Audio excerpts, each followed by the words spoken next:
by Mark Way, though. He said I'm lovable and I'm huggable. But apparently I'm not fuckable. Thanks, Mark Way, you dick. I will say, Blaze did remind me, well, I'm disappointed that I didn't go into the trades. They kind of tell you, they don't tell you that in high school. Getting jacked off, doing a good job at trades.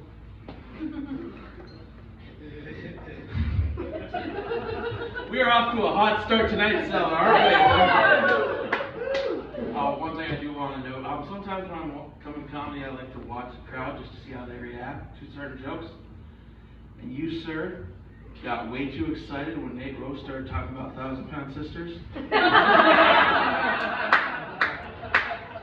I'm not telling you how to live your life, but maybe don't be so obvious about what you masturbate to. Just a suggestion. Obviously, it don't look like I get pussy, according to Mark Way, but that might be something you want to look into. So let's get going here, folks. I've had a kind of a rough week. I've recently been banned from doing karaoke in Fargo.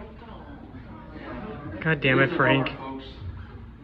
Apparently, they don't like it when you decide to sing along to the beat from Sandstorm by Darude.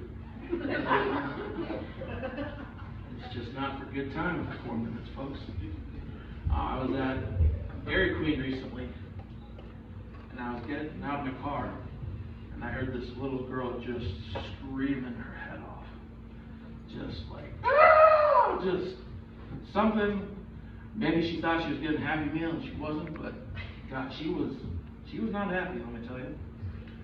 And I saw the dad, he locked eyes for like maybe a second and a half.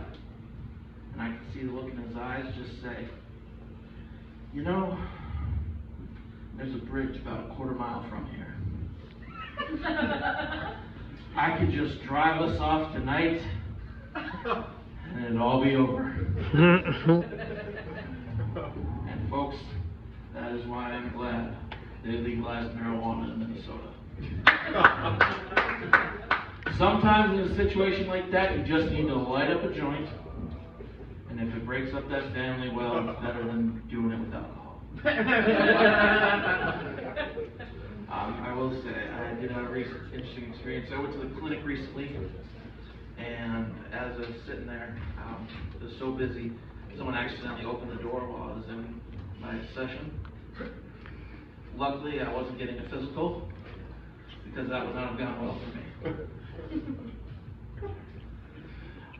I will say, I'm one of those people that doesn't really say cops are bastards or anything like that. But I will say our detectives would be a lot more effective if they did cocaine. It was good enough for Sherlock Holmes, people. It's good enough for Fargo detectives. Just inject that stuff straight to the veins. To be fair, Sherlock Holmes was probably doing more than just cocaine. He was doing horse. And no, I don't mean heroin. He was just shooting ground up horse into his veins. Had himself a good old time. I do online dating from time to time. I'm on Tinder. But let me tell you, it's very awkward when you see your therapist on Tinder. It's not good, folks. I mean, she's like, I'm into Ian, and I'm looking for a poly relationship. And I'm all fine with that. Hey, live your life, do what you want to do.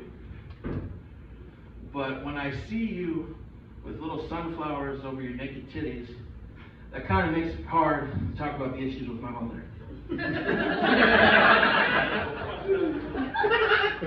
I will say it is not the worst time I've ever had on an online dating site. There's this one time I got a message. It was from this lady, and she was like, "Hey there, sexy." Which, as we've established already, nobody's ever called me that in my entire life. You look like you want to have a good time. Why don't you join me over here? This is my username on sex.com. All caps, no thought went into that. And I was like, no thanks, I think I'll pass. And somewhere in Poland, a man was like, we'll get that horny American one way or another. We'll take him for all he's worth. We'll get those last $40 if we dare. You guys, that's my time. Thank you so much.